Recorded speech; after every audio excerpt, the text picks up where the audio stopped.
Voici 9 preuves que le russe est plus facile que le français. Vous voulez apprendre le russe, mais vous pensez que c'est trop compliqué? Détrompez-vous. Dans cette vidéo, je vous montrerai de nombreux points plus faciles en russe qu'en français. C'est parti!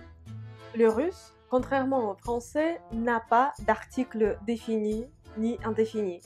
Ça veut dire que vous pouvez dire adieu au le, la, les, un, une ou encore des.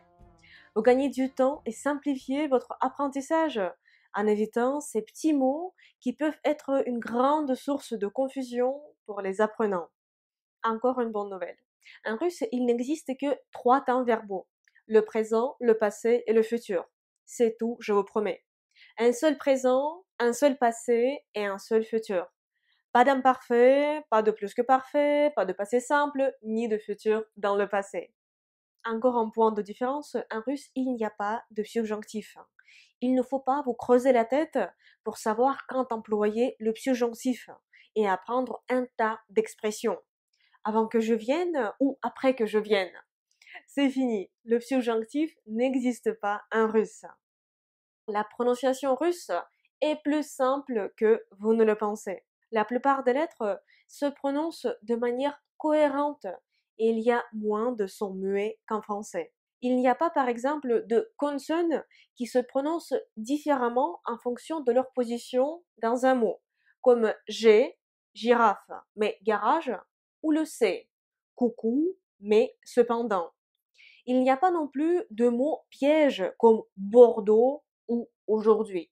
De plus, le russe est une langue phonétique, ce qui signifie que chaque lettre correspond à un son spécifique. Une fois que vous maîtrisez ces sons, vous pourriez lire et prononcer des mots russes avec beaucoup plus de facilité qu'en français. Si vous voulez apprendre à lire et à prononcer en russe, je vous invite à suivre mon cours exhaustif à ce sujet, Apprendre à lire et à prononcer en russe en 4 heures. Le lien pour accéder à ce cours se trouve dans la description de cette vidéo. En russe, le verbe быть, être, est omis au présent.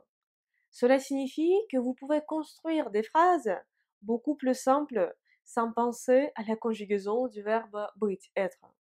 Par exemple, pour dire en russe il est beau, nous disons tout simplement он красивый, comme il beau, pas de verbe être, быть. Ou encore, pour dire en russe elles sont médecins, ce sera tout simplement они врачи, comme elles médecins. Encore une bonne nouvelle. En russe, au pluriel, nous ne distinguons pas le genre.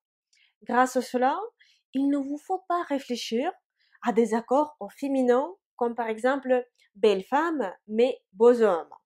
En russe, ce sera tout simplement красивые женщины, красивые мужчины. Nous utilisons une seule forme pour les adjectifs au pluriel.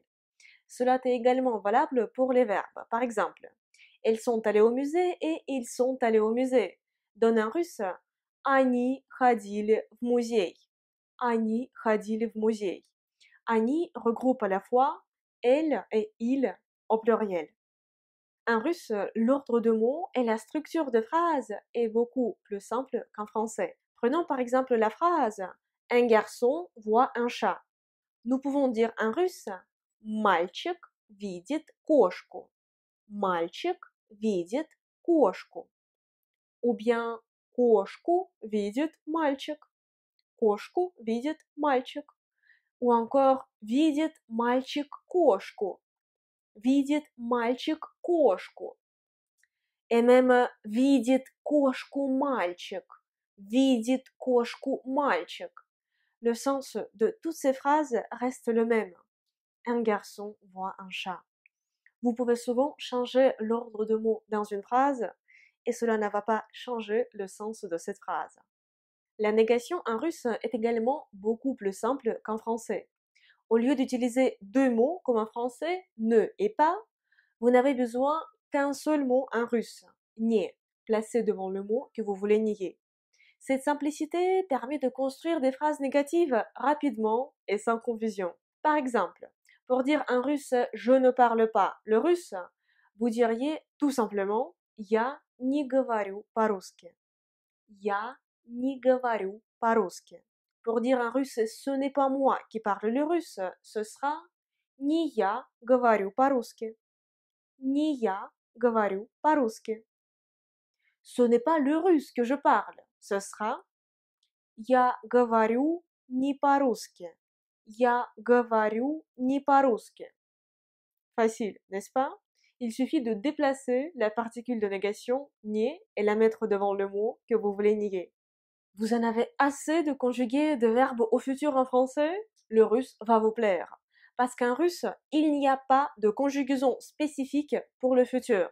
Au lieu de cela, on utilise l'infinitif de verbe conjugué précédé du verbe быть, être au futur. Pour les verbes imperfectifs, я буду танцевать, je danserai. Я буду танцевать. Pour former le futur des verbes perfectifs, il suffit de les conjuguer comme les verbes imperfectifs au présent. C'est très simple. Я танцую, je danse. Au présent, я потанцую, je danserai. C'est le verbe perfectif au futur. Encore un bonus. Au passé, il ne faut pas choisir entre les verbes auxiliaires avoir et être. J'ai dansé, mais je suis allé. Cela simplifie beaucoup l'apprentissage. Vous gagnerez du temps et pourriez vous concentrer sur d'autres aspects de la langue. Alors, vous avez découvert ces 9 points plus faciles en russe qu'en français. Croyez-moi, le russe est beaucoup plus facile que vous ne le pensez.